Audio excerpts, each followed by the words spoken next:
New York, the makers of Clippercraft clothes for men and 1,036 leading retail stores from coast to coast present the world's most famous detective, Sherlock Holmes.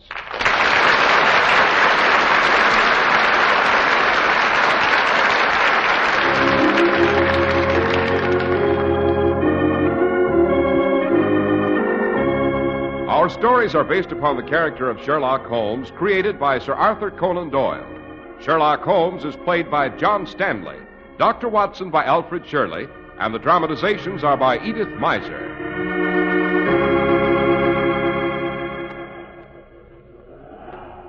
Well, here we are once again, about to lift the knocker of Dr. Watson's familiar front door. Phew, it's covered with icicles. Come in, Mr. Harris. Come in before you congeal. Evening, Dr. Watson. What a night, a real January sleet storm. You must be chilled to the bone. On the contrary, in my new Clippercraft overcoat, I'm as snug as a bug in a rug. And as fashionable as Beau Brummel himself. But come along, take it off now. You're as bad as my youngest godchild. Give him a new toy or hat or shoes, and he has to take him to bed with him. You don't sleep in your Clippercrafts, I hope, Mr. Harris? No, as a matter of fact, I don't go quite that far, Doctor. But what Sherlock Holmes coup d'essai are we have tonight? Coup d'essai, dear me. We are elegant tonight, Mr. Harris.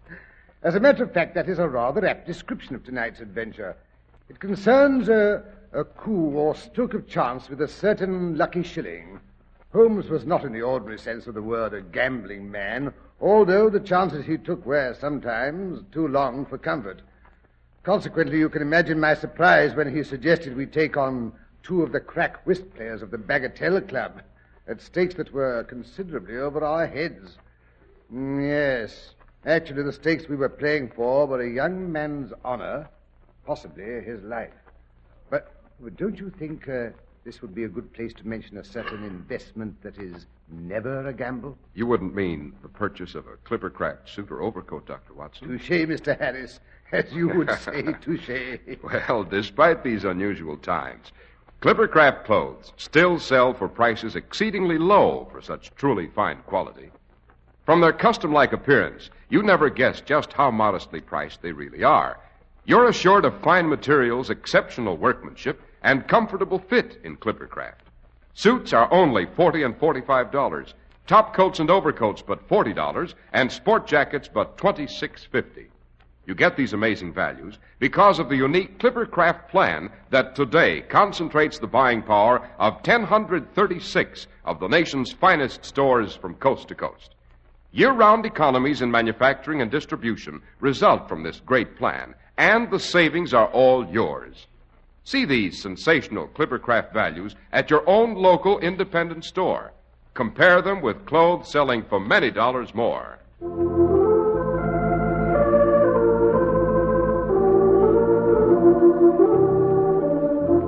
And now, Doctor, to get back to your game of whist at the Bagatelle Club. Yes, this was the adventure Holmes always referred to as the case of the lucky shilling.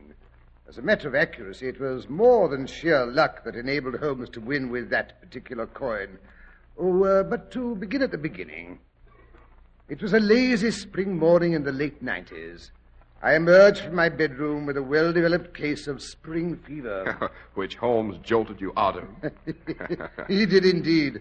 Before I had time to down my morning coffee, he bustled me into a hansom cab, my revolver in my pocket, and the scent of adventure in my nostrils. Holmes was cold and stern and silent, his brows knit in thought and his thin lips drawn into a sardonic smile. A sure sign that we were on the prowl in the dark jungle of criminal London.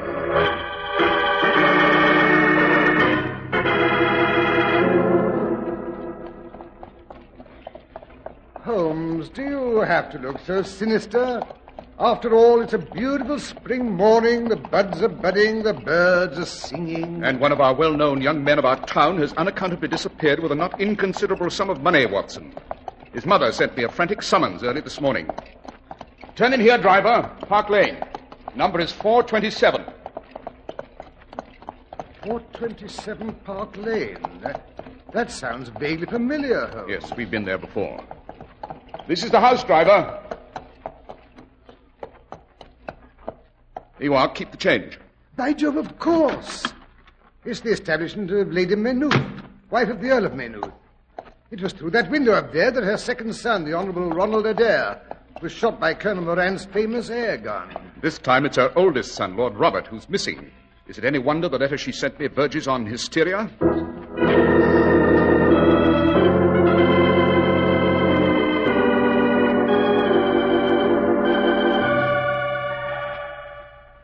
But you don't understand, Mr. Holmes. Robert is a most devoted son. He'd never leave me in my condition without some sort of explanation. Your condition, Lady Maynooth? As you know, Mr. Holmes, I left my husband, who was governor of one of the Australian colonies, the year before last, to return home to England for an operation for cataract of the right eye. My second son and my daughter accompanied me. That operation, I believe, was a complete success. It was, Mr. Holmes. But my son's tragic death, and the knowledge that my left eye was also affected and in due time would have to be operated on, left me in a horrible state of nervous depression. Understandable, Holmes? Yes, quite. So, as the time for my second operation approached, my husband insisted that our oldest son, Robert, should be here with me. How long has he been in London, Lady Maynooth? Less than a week. Hardly time for him to get into any scrape with the usual bad company. Oh, it couldn't be anything of that sort, Dr. Watson. Robert is too shy and, well, perhaps fastidious is the word. He much preferred to spend an afternoon in the British Museum or the National Gallery than galloping up and down Rotten Row or winking at pretty nursemaids in Kensington Gardens. Pity. A certain amount of kicking up of the heels in the young Lady Maynooth is healthy. It prepares them for life. They learn what to beware of later on. Mr. Holmes, you terrify me. You don't suppose Robert has fallen into the clutches of one of those theatrical hussies at the Gaiety who are always marrying young men with titles? Now, calm yourself, Lady Maynooth. Granted your son will inherit a title, I hardly think enough coin of the realm goes along with it to interest one of the Gaiety girls. Am I right? Unfortunately, yes. That's why I'm so particularly worried about Robert. He's never had the handling of a large sum of money before. Before what? Before yesterday. I feel I must have no secrets from you, Mr. Holmes, if you're to find Robert. I need money. Desperately. My second operation for cataract is to be performed by the famous eye surgeon, Sir Lionel Tupper. Oh, brilliant ophthalmologist. Best in the field. Don't interrupt, Watson. He is brilliant, Dr. Watson, but also frightfully expensive. His fee for my last operation was 500 guineas. Why, it's outrageous. But he's worth it. Every penny. Well, to make a long story short, I had no cash in hand. No possible way of raising any in the immediate future. So I gave Robert my pearls to pawn. It was yesterday afternoon. That was the last any of us saw of him. Pardon the question, Lady Maynooth. They were valuable pearls? Oh, yes, Mr. Holmes. They were worth many times the 500 guineas I hoped to raise on them. I see. But, pardon me, I see Parker, the butler, is motioning me from the front hall. I think he has something to tell me. Another case of a scion of the upper classes gone wrong, Holmes? Not necessarily, Watson, but quiet, she's coming back. Oh, Mr. Holmes, I'm so relieved. Parker tells me that Robert has just come in the back way and gone up to his room. Oh. I'm so sorry to have brought you out on a wild goose chase, but you can see there's no further need for you. On the contrary, Lady Maynooth, unless I'm very much mistaken, this is the moment when there's the greatest need for me. Which is your son's room? First door left at the top of the stairs. Come along, Watson, up we go. What's wrong, Holmes? What do you think is that? I may be wrong, but... No, the door's locked. You hear that, Holmes? Yes, Watson, it's not the first time we've heard that devil's tattoo. In heaven's name, what is it? The sound of heels beating against a closet door, Lady Maynooth. Your son has hanged Oh, himself. confound the explanations, Holmes. Help me break down the door.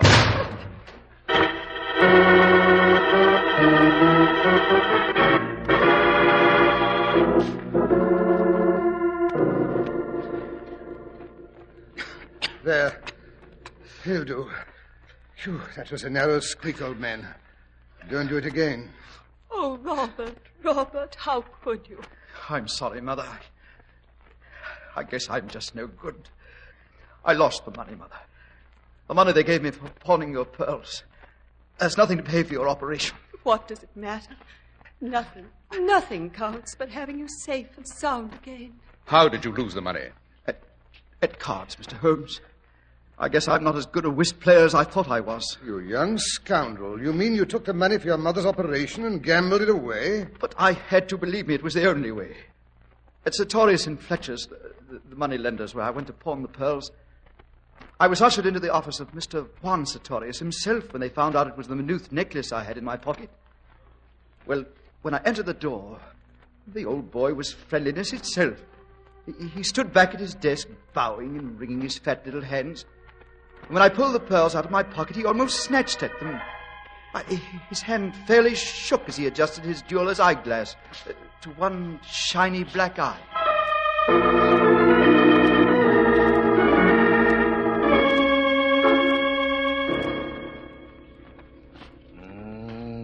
Beautiful. But yes, they are beautiful, and so perfectly matched. Tell the Lady Maynooth I shall be very generous. To her, I shall offer 7,000 guineas for her pearls. But, Mr. Sartorius, I'm afraid you don't understand. No? The pearls are not for sale. I couldn't sell them if I wanted to. You see, they're part of the estate, and as such are entailed. In that case, I'm not interested. But surely a slight loan. It's only for a short time. Until the rents from our Lancaster properties are due. My mother must have that operation. Tell her to wait till the rents are paid. But she can't, don't you understand? A delay may leave her blind. Oh, please, can't you let me have the money? It's only 500 guineas. I'll pay any rate of interest. Young man, you touch my heart. I give you 200 at 15%. 200? But I need 5. I must have it. 300, then. But that's the last word. 300? What good is 300 in my position? You are a man of the world, I believe. You belong to clubs, no? Seems to me I hear you're a good whist player, as your brother before you. All the Maynooths have what is called the card sense, no? Yes. Well, that is, I suppose so. I always managed to win a bit. But I never played for high stakes. Why not, you idiot? A young man with a 300 guinea nest egg who understands cards can do very well for himself, no?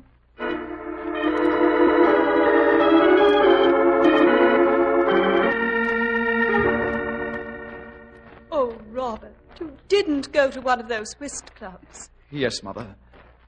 I chose the Bagatelle. The Bagatelle? Merciful heavens! That's where your brother met that dreadful Colonel Moran, who caused his death. But, Mother, that was an unfortunate exception. Why, the Bagatelle is a gentleman's club. They're famous for having the most brilliant, but most honest games in all London. And besides, you know the old saying, lightning never strikes twice in the same place. But in your case it did, Lord Robert. Well, yes, I'm afraid so. You had a particularly bad run of cards? No, I can't even claim that. Then there was no crooked dealing? Oh, good Lord, no. It was just that, well, nothing seemed to work out for me. While your opponent's hands dovetailed perfectly, eh? That's about the size of it, Mr. Holmes. You played a set game? Oh, no, sir. We cut for partners after every rubber. And who was the big winner? Well, it was Mr. Horatio Webster. If he'd been able to see straight through the cards, he couldn't have had better luck. Oh, yes, Mr. Horatio Webster. Double or nothing, Webster. He'd rather gamble than eat, I understand. So would I if I had his luck. I wonder if it's all luck. No one's luck can be as good as Mr. Webster's unless he's sold his soul to the devil. That wouldn't be a metaphor for suggesting the gentleman isn't entirely honest. Go to the head of the class, Watson. But we can't prove anything. What can I do? Just this. See that Watson and I are presented with visitors' cards to the Bagatelle. I rather think we'd enjoy an evening at the tables. Holmes, have you taken leave of your senses?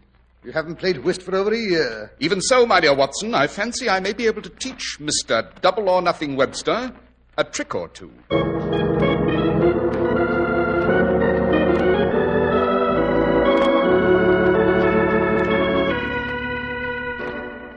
After all, Holmes, why I have to crawl into this high collar and a stiff shirt just to spend the evening playing cards is more than I can... Stop spluttering, Watson. The Bagatelle is a very elegant establishment. We must live up to the tradition.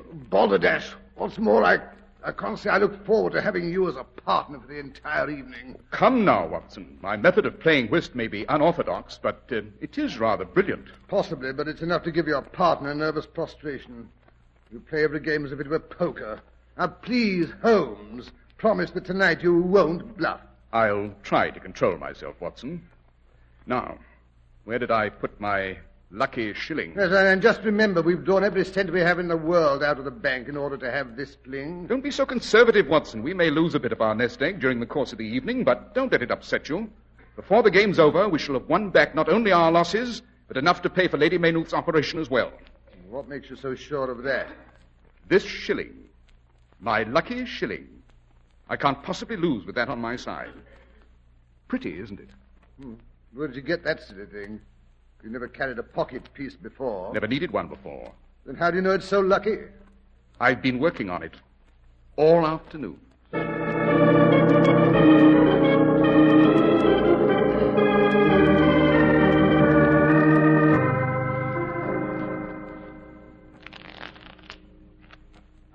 A gin and tonic for Dr. Watson, Pomfret, a scotch and soda for Lord Beavers, and another for me, and a brandy for Mr. Holmes. Double brandy, Pomfret. It's indeed a pleasure to welcome you to the Bagatelle Club, Mr. Holmes. I've heard so much about your mental prowess, I admit I'm prepared to spend a very unprofitable evening. Shall we cut for deal? Your own reputation is fairly colourful, Mr. Webster. They say you've cornered the market on fortuity. Watson has an ace. In this club, the ace is low. Dr. Watson gets the deal. If you will each shuffle the cards, gentlemen. Mr. Holmes first. You next, Lord Beavers. Poor old Beavers is quite deaf, you know. Fortunately, it doesn't affect his card sense. Oh, now my shuffle. And now the dealer. Ah, here are drinks. Your cut, Mr. Webster. Oh, yes, with pleasure. There. Deal them out. May the best team win. Shall we play a set game, gentlemen, or shall we cut or rotate after every rubber? Oh, by all means, let's stay where we are. I'm not the athletic type myself. I loathe a lot of bobbing about. Too much like playing musical chairs. Spades are trumps. Lead, please.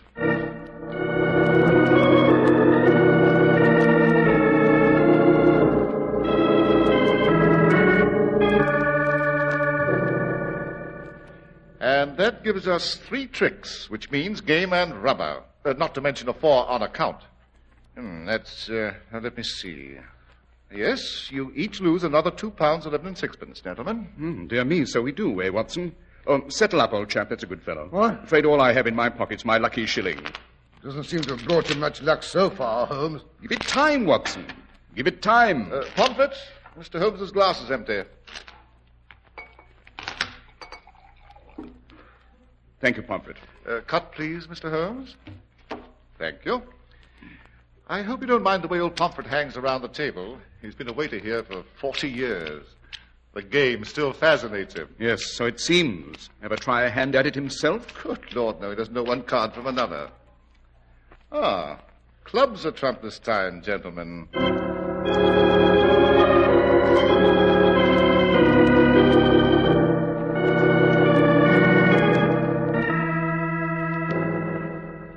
Four more points for our side. I'm afraid that's another rubber for us. You better throw away that lucky shilling, Mr. Holmes. Oh, what's that, Pomfret? The same all round. Pomfret has indicated the bar is about to close. Great Scott, is it that late? You sure you wouldn't like to quit, Mr. Webster? Not me, as long as my luck holds out, Mr. Holmes. Of course, if you've had enough... Oh, not at all. We haven't even started to warm up. Watson? Warm up? Really, Holmes, the way you're playing tonight. Twice you've trumped a good trick of mine. And that last lead, what in heaven's name was that? My dear Watson, don't tell me you didn't recognize it. That's the new American lead. 4th from your longest and strongest suit.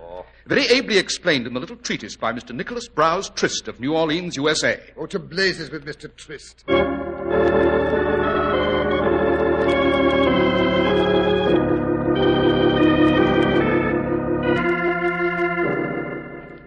That gives us another game in rubber. It's getting to be positively monotonous, Watson? Holmes, have you any idea how much we've lost during the night? Vaguely, Watson, vaguely. Confound that fly. Go away. Yes, it's getting to be daylight. Even the flies are waking up. Sure you don't want to call it quits? Just one more rubber. One more loss and we'll be cleaned out, Holmes. Oh, very well, Watson. Before that happens, I'll make you a little side bet. Put a shilling on the table in your corner. Now, I'll put my lucky shilling here in mine. I'll bet you a guinea that fly lights on my shilling before he does on yours.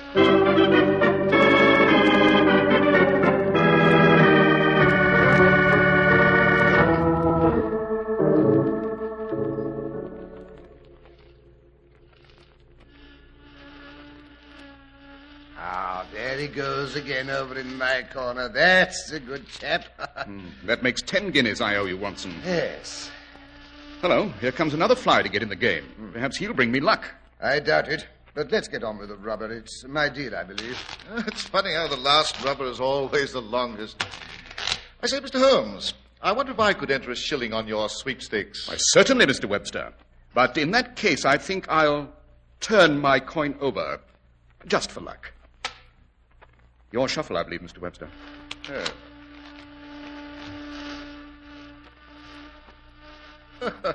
Coy little beggar, that fly. Nearly had him on my coin that time. No, by Jove, he's lit on yours, Mr. Holmes. Perhaps my luck has changed, at last. Here's 5 guineas says it hasn't.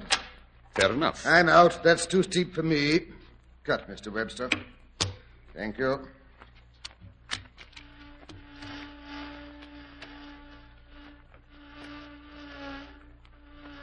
By Jove, look at the silly little buzzer. Oh, you win again, Mr. Holmes. How about another go at it? Same stakes. Delighted, Mr. Webster.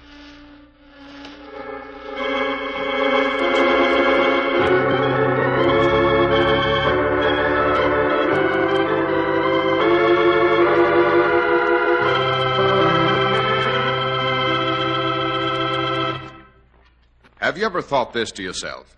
How can I get the advantages of group buying and still trade at the local independent store I trust? Well, the answer is really a very simple one, for through the amazing Clippercraft plan, we've made it our business to bring you remarkable values in clothes at the local store of your choice. It took real planning to accomplish this, and here's what happened. The Clippercraft plan concentrates the buying power of 1,036 stores from coast to coast, bringing you beautifully tailored Clippercraft suits at only $40 and $45, top coats and overcoats at only $40, and sport jackets at only $26.50. Yes, selling expensive clothes at inexpensive low prices at the nation's finest independent stores is the great big idea behind the Clippercraft plan. That's why men who know insist on Clippercraft clothes. So be sure to visit the Clippercraft store in your city. These leading stores in the metropolitan area are proud to add their names to Clippercraft in your suit, top coat, and overcoat. In Manhattan, John Wanamaker Men's Stores, Broadway at 8th and 67 Liberty Street. Saks 34th, Broadway at 34th. In Brooklyn, Abraham and Strauss. In Newark, New Jersey, Boulevard Men's Shop, Kresge Newark. And in Jamaica, the B&B Clothes Shop, 16408 Jamaica Avenue.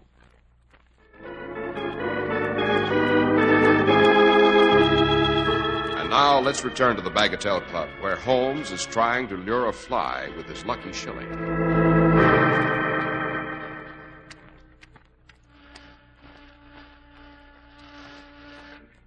Confound it.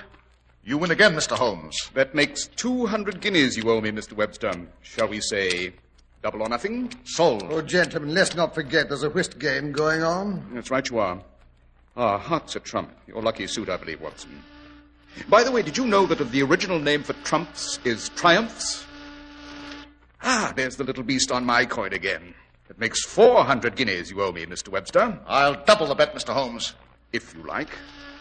Holmes, are you out of your mind? You've nearly won back our losses. As I was saying, trumps were once called triumphs. That's what Shakespeare's alluding to in Antony and Cleopatra when he says, "She, Eros, has packed cards with Caesar and false played my glory unto an enemy's triumph." Act 4, Scene 12. Confound it, Holmes. The fly has chosen your coin again. That's 800 you owe me. The usual, Mr. Webster? Double or nothing? Holmes, are you out of your senses? Suits me, Mr. Holmes. I figure the law of averages must break in my direction for a change. Nice little fly. Careful now. There's 1,600 guineas riding on you, old chap. Careful, Watson, don't provoke. Oh, confound it, Holmes, how can I keep my mind on the game with a 1,600 guinea bet on the table? Just follow suit, Watson, just follow suit. Oh, confound it, will that fly never light? Patience, Mr. Webster, patience. The history of the game called whist is rather colourful, you know. The earliest form was called ruff and honours. Holmes, did anyone ever tell you the word whist means hush or shut up? Pray do so. Sorry, Watson. Confound it, Holmes. The fly has chosen your shilling. And I take the final trick, which makes game and rubber. The evening is finished, gentlemen. One moment, Mr. Holmes. Before I settle up, I'd like one look at that shilling of yours. With pleasure, Mr. Webster.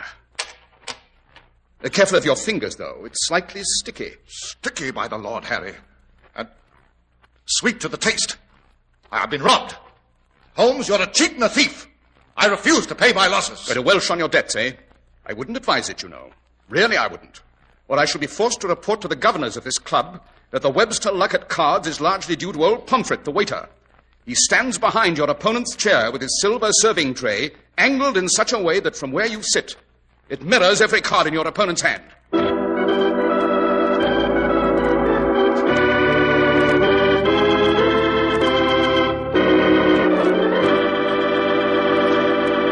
Well, that was a neat little trick on Holmes' part, Dr. Watson.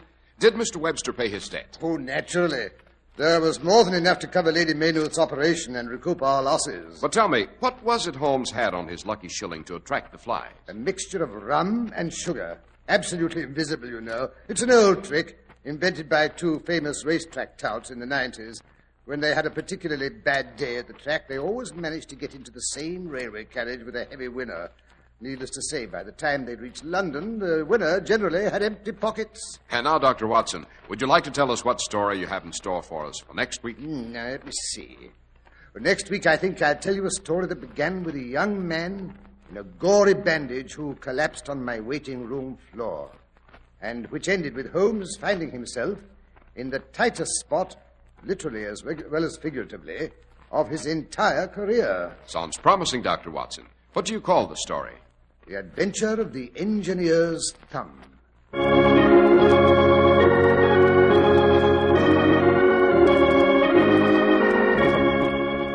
The makers of Clippercraft clothes and 1,036 leading stores from coast to coast have brought you another in the new series of broadcasts featuring the world's most famous detective, Sherlock Holmes. Sherlock Holmes is produced and directed by Basil Lochran, with special music by Albert Berman.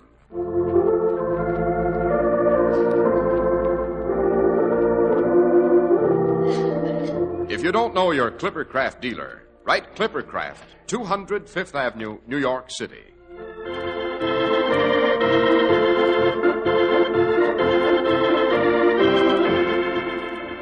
If you'd like to serve with America's foremost military organization and yet remain at home as a civilian, sign up as a citizen Marine with the organized Marine Corps Reserve. Inquire at your local Marine Corps recruiting office tomorrow.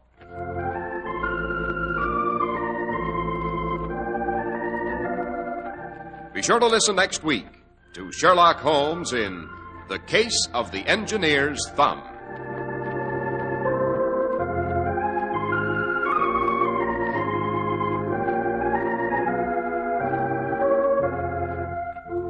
If you'd like to attend the Sherlock Holmes broadcasts in New York, see your local Clippercraft dealer, and he'll tell you how to obtain your tickets.